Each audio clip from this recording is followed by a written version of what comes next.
তোমরা পিতামাতার প্রতি সৎ ব্যবহার করো। পিতামাতার প্রতি যদি কেউ অসৎ ব্যবহার করে এটাই হলো গুনাহে কবিরা।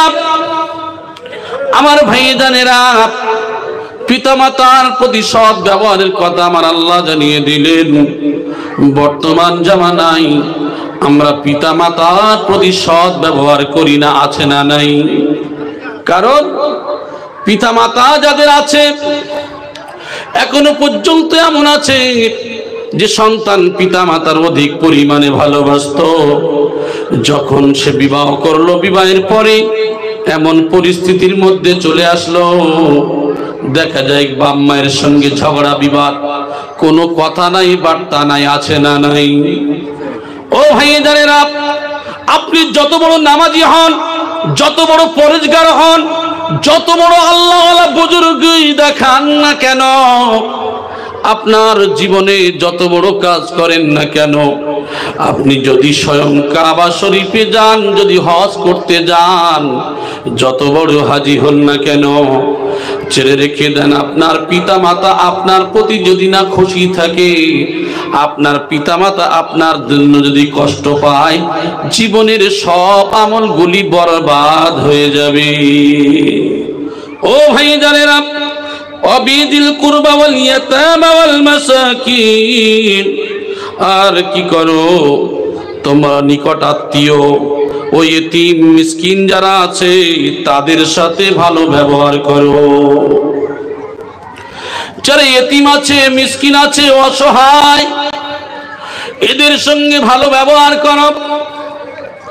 এছাড়াও বলা হলো এক শ্রেণীর মানুষেরা যারা আছে পৃথিবীর জমিনে যদি বাপ মারা যায়, মা মারা যায়, আমাদের সমাজে চাচা চাচি বা অন্যান্য যদি কেউ পাড়া প্রতিবেশী থাকে, দেখবেন তার হককে মেরে দেয়, দেখবেন এমন কাজ করে জীবনে খোঁজ খবরও নেয় না, আছে না নাই?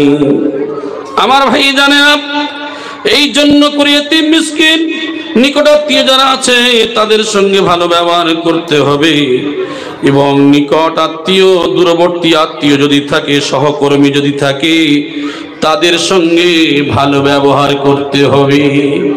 এক অফিসে চাকরি করে, এক কোম্পানিতে কাজ করে, এমন মানুষের মধ্যে হিংসা ঢুকে গেছে, দেখা যায় এক ভাই আর এক ভাইয়ের প্রতি হিংসা, আছে না নাই?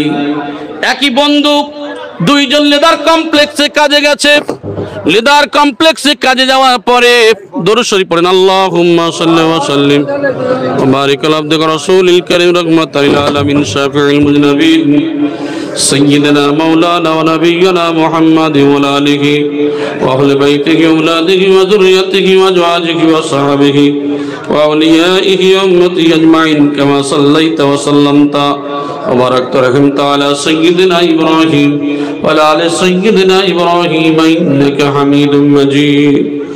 আমার ভাই জানেরা, এই যে একই কলিগ একসঙ্গেই কাজ করে বিভিন্ন কোম্পানিতে, আমার ভাই এমন মানুষ যাদের মধ্যে হিংসা বিদ্বেষ, একে অপরের সঙ্গে এমন ঝগড়া, বিশেষ করে আপনাদের কাছাকাছি লেদার কমপ্লেক্সে কাজে গেছে, এক জায়গায় দুইজন কাজ করে, একই পাড়ার ছেলে, কিন্তু হিংসা একে অপরের প্রতি আছে না নাই? কথা বলেন।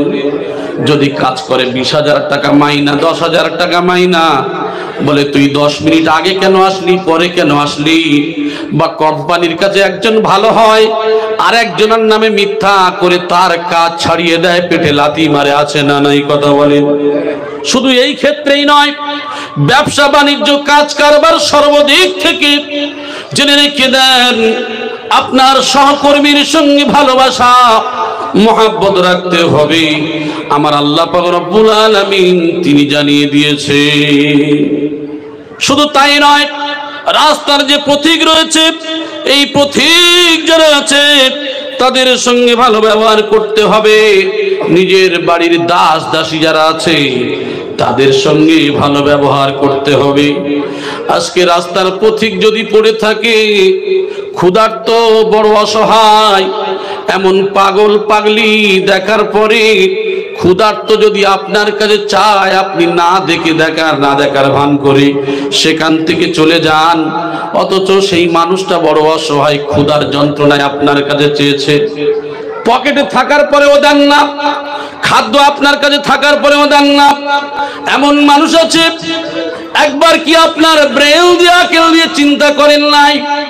ওই পাগল যদি আপনি হতেন, আমি হতাম।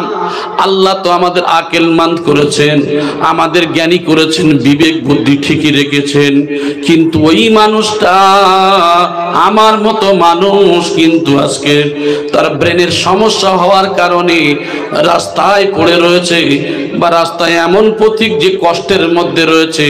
আপনি গাড়ি নিয়ে যাচ্ছেন, একটা মানুষ বিপদে পড়েছে, আপনার কাছে সাহায্য চেয়েছে, কিন্তু আপনি কি করলেন? তার দিকে তাকানোর পরেও না তাকানোর ভান করে চলে গেলে।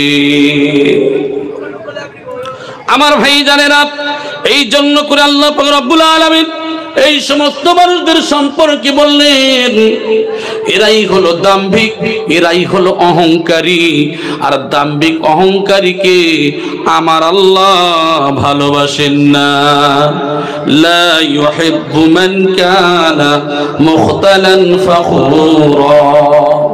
আল্লাহ বলেন, যারা অহংকার, যারা দাম্ভিকতা দেখায়, এদেরকে আমার আল্লাহ পছন্দ করেন না।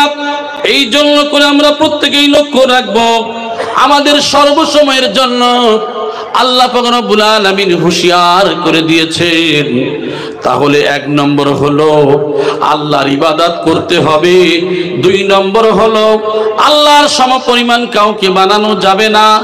এই 3 আমার আপনার যদি আশেপাশে কোনো কেউ ব্যক্তি থাকে যিনি আমার নিকট আত্মীয়, আপনার নিকট আত্মীয়, আমার পাড়া প্রতিবেশী, আপনার পাড়া প্রতিবেশী, রাস্তার ফকির মিসকিন, রাস্তার পথিক, আমার আপনার ঘরে কাজ করে দাস দাসী, আমাদের কাছে একটা খুবই খারাপ মনে হয়, বাড়িতে যদি কোনো লোক যদি খাটাখাটনি করে, আমি এখন লক্ষ টাকার মালিক, আমার বাড়িতে একজন চাকরানি রেখেছি, চাকরানি রাখার পরে সারাদিন তার যা খাটাখাটনি করে, তারপরেও আমাদের মন ভরে না, তারপরে কষ্টের পরেও কষ্ট দিই।